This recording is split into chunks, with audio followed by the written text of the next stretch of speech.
7번의 작별 인사. 가장 으뜸 가는 효도. 세속에서는 음력으로 7월 15일인 백중을 백종, 중원, 망원일이라고도 합니다. 백중을 백종이라 하는 것은 이때쯤 과일과 채소가 많이 나와 100가지 곡식의 씨앗을 갖추어 놓은 데서 유래되었다고도 하고, 백종이라 하여 이날은 머슴들이 발뒤꿈치를 희게 드러내놓고 쉬었다는 데서 유래되었다고도 합니다. 민간에서는 이날 100가지의 과실을 차려 제사를 지내고 남녀가 모여 음식을 먹고 노래와 춤을 즐겼습니다. 백중은 우리나라 24절기에 따른 세시풍속의 명절입니다. 가정에서는 한창 익은 과일을 따서 사당에 천신 차례를 올리고 백중 잔치를 하기도 했습니다. 머슴들은 이날 하루만큼은 일손을 쉬었고 일을 잘한 머슴에게는 포상을 내리기도 했지요. 절에서는 백중을 우란분절이라고도 하는데, 선망 부모 조상과 허공을 떠도는 외로운 영혼들을 위하여 우란분제를 올리고 해제를 맞이한 스님들께 공양을 올렸습니다. 불교에서는 백중이 큰 공덕의 문을 여는 효의 날로 매우 큰 의미를 지닌 날입니다.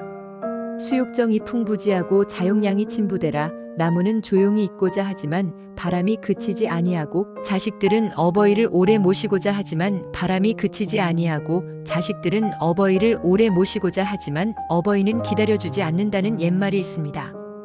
부모님께서 돌아가신 뒤에 통곡하며 후회하지 말고 살아계실 적에 효도하라는 말씀입니다. 효도뿐만 아니라 모든 일거수일투족에 바로 지금 이 자리에서 최선을 다해야 하는 것입니다. 부처님께서 말씀하시기를 부모를 위해 효도하는 길은 크게 3가지가 있다고 하셨습니다. 첫째, 평범한 효도로서 상식적인 수준의 예법대로 부모를 모시고 돌아가신 후에는 사회에서 통용되는 의식대로 장례를 치러드리는 것입니다. 둘째, 큰 효도로서 살아계실 때 부모의 뜻을 받들고 돌아가신 후에 부모의 이름을 빛낼 수 있도록 하는 것입니다. 물론 살아계시는 동안 물질적인 공양만이 부모를 위하는 것이 아닙니다. 옛날부터 부모의 뜻을 잘 헤아려서 행동하는 것이야말로 바람직한 효도라고 하였습니다. 효경에 나오는 이야기인데, 중국의 세상 사람들에게 손가락질을 당하는 효자가 있었습니다. 산에 가서 나무를 해오면 그의 아버지가 동구 밖에서 기다리다가 아들의 나무를 받아 짊어지고 집에 돌아오곤 했습니다. 그 아버지는 아들의 짐을 받아 지고 돌아오면서 아들에게 조금이라도 힘이 되어주는 것이 기쁘고 마음도 편하기 때문에 늘 그렇게 했던 것입니다.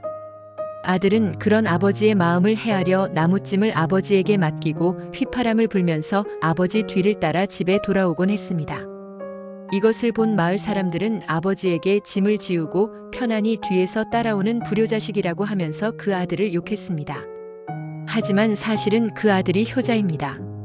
남의 이목이 중요한 게 아니라 부모의 뜻을 헤아리는 것이 중요하기 때문입니다.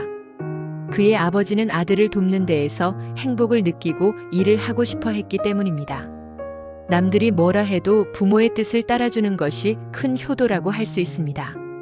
평소에 부모를 위한다고 효도를 한다고 하면서도 부모의 뜻을 따라주는 것이 큰 효도라고 할 수 있습니다. 평소에 부모를 위한다고 효도를 한다고 하면서도 부모의 뜻을 어기는 경우가 많이 있습니다. 주위를 돌아보면 자신의 체면, 사회적 지위를 생각하여 부모가 자기 뜻대로 행동해 주길 바라고 또 그것을 강요하는 사람들이 많습니다. 그러나 유교의 효경이나 불경에서 분명히 밝히듯이 부모의 뜻을 어기지 않는 것이 참다운 효도입니다. 부모가 험한 일이라도 하고 싶어 하신다면 자식의 체면을 깎는 일이 있더라도 일하게 해드려야 하며, 부모가 자식을 업어주고 싶다면 그렇게 해드리는 것이 효도입니다. 부처님께서는 그러한 효도에서 더 나아가 살아있을 때 올바른 믿음과 올바른 사상과 종교로 인도하고 돌아가신 후 영혼을 천도해 드리는 것이 가장 큰 효도이니 내 제자 가운데 목걸련 존자 같은 사람의 효도이니라 라고 말씀하셨습니다. 효도 중에 가장 으뜸이 바로 부모가 살아계실 때 올바른 사상과 신앙으로 인도하여 진리를 깨닫게 해드리는 것이라는 말씀입니다. 혹여 살아계실 적에 못 해드렸다면 돌아가신 후에라도 천도를 해드려서 정법으로 인도해드려야 한다는 말씀입니다.